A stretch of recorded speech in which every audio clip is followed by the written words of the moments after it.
एक खूबसूरत लड़की की लाश, ना कोई पहचान ना कोई सुराग। एक ऐसी मर्डर मिस्ट्री केस जिसे पहचानने में ही पुलिस को 13 दिन लग जाते हैं। ये बात है 31 जुलाई 2019 को सुबह करीब 5 बजे बेंगलोर के केपेगौड़ा एयरपोर्ट के पास कुछ लोग मॉर्निंग वॉक कर रहे थे।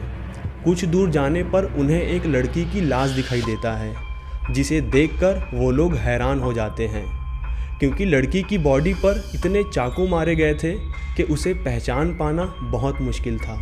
उस डेड बॉडी के पास एक पत्थर रखा हुआ था, शायद उसी पत्थर से उस लड़की के सर को मारा गया हो, जिसके वजह से उनका फेस डैमेज हो गया था।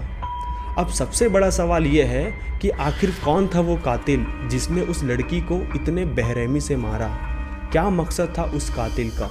दोस्तों, इस पूरे इंसिडेंट को आखिरी तक ज़रूर देखना, क्योंकि आखिरी का जो टर्निंग पॉइंट है उसे देखने के बाद आपके होश उड़ जाएंगे। वे लोग डेड बॉडी देखने के बाद बेंगलोर पुलिस को इन्फॉर्म करते हैं और ऑन द स्पॉट पुलिस की टीम वहां पहुंचती है और इन्वेस्टिगेशन शुरू करती है। इन्वेस्टिगेशन से पता चलता है कि लड़की के सर को पत्थर से मारा गया और उसके शरीर पर कई बार चाकू मारे गए हैं, लेकिन पुलिस को उस लड़की का कोई सामान नहीं मिलता, ना कोई पर्स, ना कोई बैग और ना ही कोई फ़ोन। जब पुलिस पार्सेल चेक करती है तो पता चलता है कि वहाँ से एक कार निकला था जिसके टायर के निशान मिले थे, लेकिन वहाँ टायर के निशान किस गाड़ी के थे वो अभी तक पता नहीं चल पाया।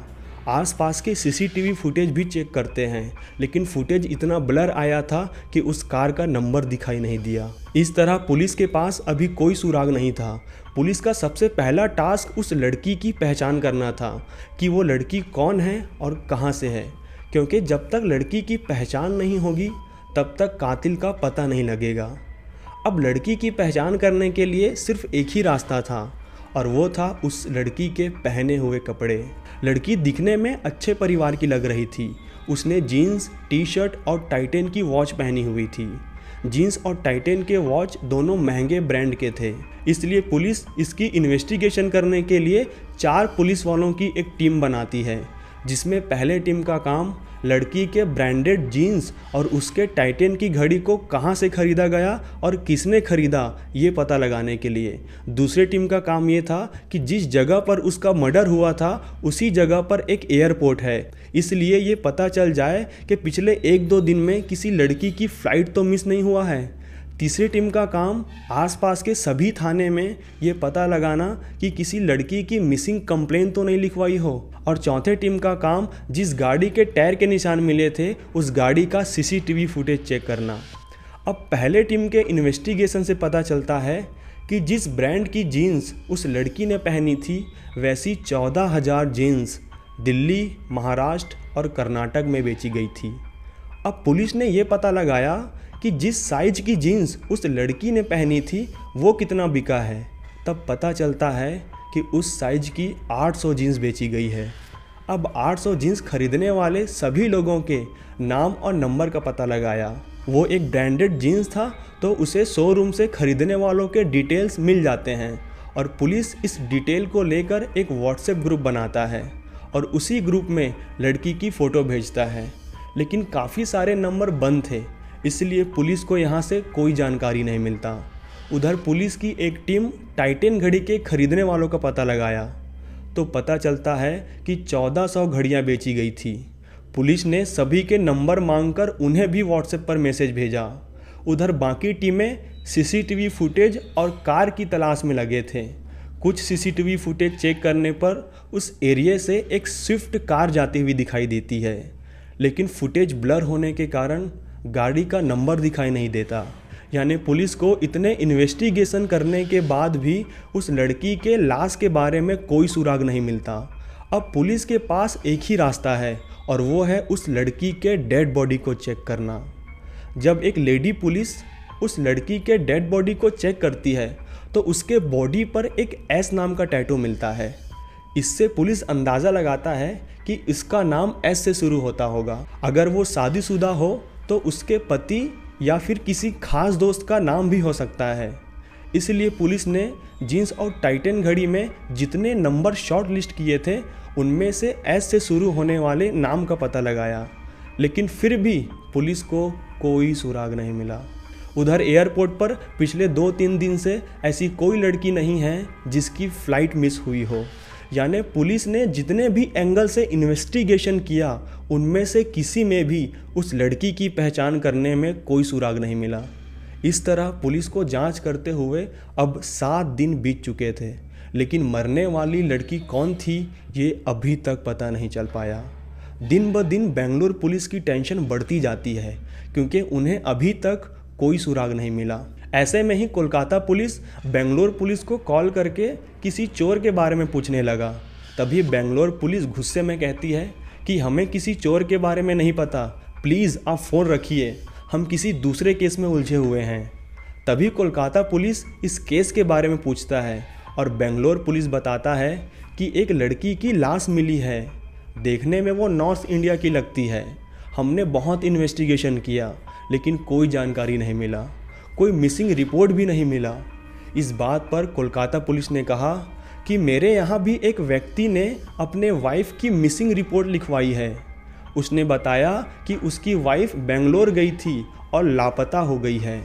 उस व्यक्ति का नाम सुदीप दे है और उसकी मिसिंग वाइफ का नाम पूजा दे। ये सुनते ही बेंगलोर पुलिस उस लड़की के लाश वाली फ़ोटो कोलकाता पुलिस को भेजते हैं। लेकिन इत्तेफाक से जब सब कुछ चल रहा था उसी समय एक पुलिस अफसर को दिल्ली के अली नाम के व्यक्ति ने कॉल किया। उसने बताया कि जिस टाइटन घड़ी के बारे में आप लोग बात कर रहे हैं उसे मैंने दिल्ली में ख़रीदा है और वो घड़ी अपने गर्लफ्रेंड को गिफ्ट किया है। जब पुलिस ने उसकी गर्लफ्रेंड का नाम पूछा तो पता चला कि उसका नाम पूजा दे है। ये सुनते ही पुलिस शॉक हो जाती है क्योंकि थोड़ी देर पहले कोलकाता पुलिस ने ये कन्फर्म किया है कि सुदीप की पत्नी जो लापता हुई है उसका नाम भी पूजा दे है। और अब दिल्ली से अली ने बताया कि जिस घड़ी को उसने गिफ्ट किया है उसका नाम भी पूजा दे है। लेकिन पुलिस को कन्फ्यूज़न था कि अगर वो पूजा दे है तो फिर सुदीप की पत्नी कौन है, और अगर वो सुदीप की पत्नी है तो फिर अली की गर्लफ्रेंड कौन है। ये कंफर्म करने के लिए पुलिस ने उस लड़की की लाश वाली फ़ोटो को दिल्ली और कोलकाता भेजा। तब उन दोनों ने ये कंफर्म कर दिया कि मरने वाली लड़की का नाम पूजा दे ही है। अब पुलिस 2 लोगों के ऊपर शक करती है। पहला पूजा के पति सुदीप और दूसरा उसका बॉयफ्रेंड अली। सुदीप पर शक करने का वजह ये था कि क्या पता सुदीप को पूजा के अफेयर के बारे में पता चल गया हो और वो फ्रस्ट्रेशन में आकर उसे मार दिया हो या मरवा दिया हो और खुद जाकर कोलकाता में मिसिंग केस लिखवाया हो। क्या पता अली भी पूजा के ऊपर शादी के लिए दबाव बनाया हो और मना करने पर उसे मार दिया हो। लेकिन पुलिस को अली के ऊपर बहुत कम शक रहता है क्योंकि अगर वो मर्डर किया होता तो पुलिस को घड़ी के बारे में क्यों बताता। खैर, बेंगलोर पुलिस अब 20 पुलिस वालों के साथ 3 टीम बनाती है, जिसमें पहले टीम का काम दिल्ली के अली से पूछताछ करना, दूसरे टीम का काम पूजा के पति सुदीप से पूछताछ करना और तीसरे टीम का काम पूजा के फ़ोन नंबर मांगकर उसके फ़ोन को ट्रेस करना। सुदीप ने पूछताछ में बताया कि पूजा से 7 साल पहले शादी हुई थी और पूजा मॉडलिंग के साथ साथ इवेंट मैनेजर भी थी। जिस दिन वो बेंगलोर गई थी उस दिन सब कुछ ठीक चल रहा था, लेकिन एक दिन बाद जब मैंने उसे कॉल किया तो उनका फ़ोन बंद आ रहा था और फ़ोन बंद होने से मैं बहुत परेशान हो गया, इसलिए कोलकाता पुलिस में मिसिंग रिपोर्ट लिखवाया। उधर अली ने पूछताछ में बताया कि वो पूजा के शादीशुदा के बारे में जानता था, लेकिन वो दोनों एक दूसरे को पसंद करते थे, इसलिए उन्होंने टाइटन की घड़ी गिफ्ट किया। लेकिन अचानक उसका फ़ोन बंद होने से वो भी काफ़ी परेशान था। खैर, पुलिस को जांच करते हुए अब 13 दिन बीत चुके थे। अब पुलिस की तीसरी टीम पूजा के कॉल डिटेल निकालती है तो पता चलता है कि वो मर्डर होने से एक दिन पहले यानी 29 जुलाई 2019 को फ़्लाइट से बेंगलोर जाती है और बेंगलोर एयरपोर्ट से पवेलियन होटल आने के लिए ओला कैब बुक करती है। होटल पहुंचने के बाद फिर से कैब बुक करके कुछ लोगों से मीटिंग करने जाती है। अब पुलिस की टीम उस होटल में पहुंचती है और सीसीटीवी फुटेज चेक करती है। फुटेज देखने के बाद ये कंफर्म हो जाता है कि ये वही पूजा है जिसकी हत्या हुई है। अब पूजा की सारी डिटेल उस होटल से ली जाती है। होटल के रिसेप्शनिस्ट ने बताया कि 31 जुलाई को रात 3:50 पर वो होटल से अपना चेकआउट किया था, क्योंकि उसे सुबह की फ़्लाइट से कोलकाता अपने घर जाना था। इसलिए उन्होंने रात में ही चेकआउट किया और उस समय एक कैब ड्राइवर लेने आया था। ये वही कैब ड्राइवर था जो दिन में भी उसे मीटिंग के लिए ले गया था। लेकिन चौंकाने वाली बात यह है कि जिस रात में पूजा ने होटल से चेकआउट किया था, उस समय ऑनलाइन कैब की बुकिंग नहीं की थी। अब पूजा उस कैब में बैठकर एयरपोर्ट के लिए निकल जाती है। सुबह के 4 बज रहे थे तो पूजा कैब वाले पर भरोसा करके कार में ही सोने लग जाती है। उसी समय ड्राइवर एयरपोर्ट वाले सुनसान जगह पर गाड़ी रोक देता है, जिससे पूजा की नींद खुल जाती है। तब वो ड्राइवर उससे पैसे छीनने लगता है।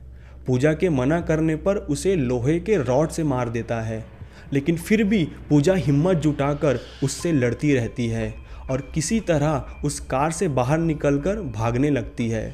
तब ड्राइवर भी चाकू निकालकर उसके पीछे भागने लगता है और अंत में उसे पकड़कर चाकू मार देता है। उसे कोई पहचान ना पाए इस वजह से पास में रखे पत्थर से उसका सर कुचल देता है, जिससे उसकी मौत हो जाती है। उसके बाद ड्राइवर उनके पैसे, पर्स, फ़ोन सब चीज़ लेकर फरार हो जाता है। जब पुलिस की टीम इस फ़ोन की लोकेशन को ट्रेस करती है तो लोकेशन ड्राइवर के घर को दिखाता है, जिससे पुलिस समझ जाता है कि पूजा का मर्डर इन्होंने ही किया है। तब पुलिस की टीम उसके घर जाकर उसे पकड़ लेती है। ड्राइवर पूछताछ पर बताया कि पूजा का मर्डर मैंने ही किया है। पुलिस ने उसके मर्डर का मकसद पूछा तो उन्होंने बताया कि मैं एक कार खरीदा हूँ, जिसकी EMI भरने में मुझे बहुत दिक्कत आ रहा था, इसलिए मैं पैसों के लालच से उसे जान से मार बैठा। 23 अगस्त 2019 को पुलिस उसे गिरफ्तार करके जेल में डाल देता है, लेकिन 2 साल बाद जेल में ही फूड पॉइजनिंग की वजह से उसकी मौत हो जाता है और ये केस हमेशा के लिए बंद हो जाता है। अब सबसे पहले मैं बेंगलोर पुलिस को सैल्यूट करना चाहूँगा कि वो और उसके टीम इतने इन्वेस्टिगेशन करने के बाद उस कातिल को पकड़ लिया। दोस्तों, एक चीज़ और कहना चाहूँगा। दोस्तों, आप कभी भी घूमने जाते हैं तो आप अगर ओला या उबर के कैब को यूज़ करते हैं तो आप उसे ऑनलाइन ही यूज़ करिएगा। कभी भी डायरेक्ट पैसे देकर मत जाइएगा, क्योंकि अभी पूजा की वही गलती थी, क्योंकि उसने वहाँ होटल से एयरपोर्ट आने के लिए ऑनलाइन बुकिंग नहीं की थी और इसी चीज़ का फ़ायदा उस ड्राइवर ने उठाया, जिसके वजह से बेचारे की जान चली गई। अगर इस मुकाम तक पहुंच चुके हो तो प्लीज़ अपने भाई के चैनल को सब्सक्राइब कर दो, क्योंकि आपके एक सब्सक्राइब से हमें बहुत मोटिवेशन मिलता है।